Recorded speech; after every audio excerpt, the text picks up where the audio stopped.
So how did I end up with a used Dodge Challenger? And I'll preface this by saying I was a little skeptical about going the used route, primarily because, particularly with a Hemi V8 that has the 5.7 liter, it's always possible that the car's been abused. Of course, that's true with any car, but Challengers have a reputation for a reason. So a little worried about it. Decided that it was worth the risk to look at this used Dodge Challenger. And why would that be? Well, when I say used, it had 200 miles on it.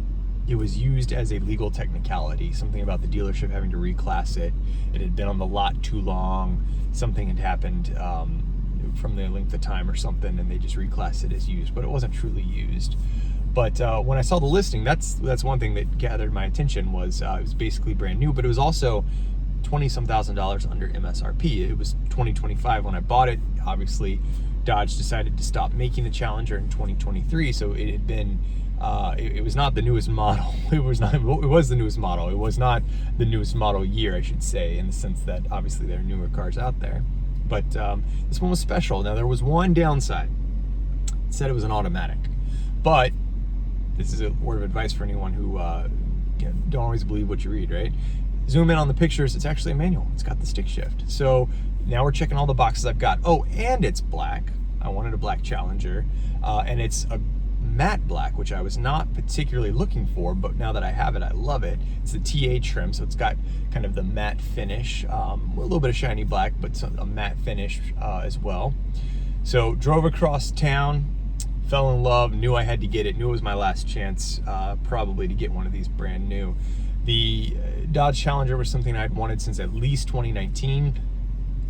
Never could really justify it, but with them going out of production and this checking so many boxes for me, I felt like it was time to take the plunge and get the car. And I love this car. This is a fantastic vehicle.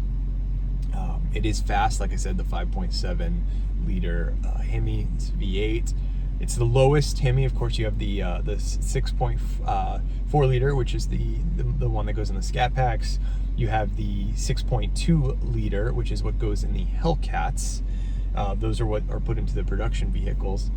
And both those output a bit more power, but the 5.7 is still gives you a good run, and it's a lot of fun. And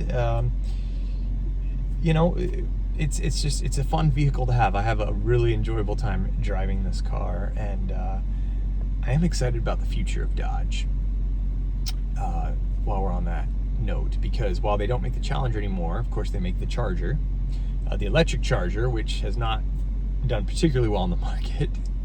And then, of course, they now have the 6-pack, which has a turbocharged V6, and the output on that is really, really good. But there's rumors that, and at this point, I don't know if you call it rumors, it feels almost all but confirmed, that they will put the Hemi back into the 2-door Charger and the 4-door, I assume. And of course, if you have a 2-door Charger and you throw the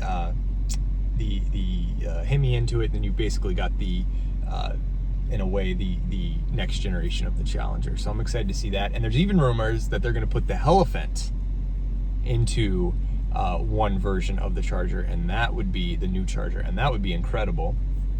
That is a 7-liter turbocharged engine, and that puts out over 1,000 horsepower, and you have to buy it's a crate engine for the time being, but this would be something they would actually put into a production vehicle. So I'm excited to see what Dodge is doing with that. I digress ever so slightly. I love this car, guys. Dodge Challenger, fantastic vehicle, best vehicle I've owned. I'm hoping to get a mount and maybe do some driving the car, a little bit of talking, and hopefully you maybe see some videos soon with me doing just that.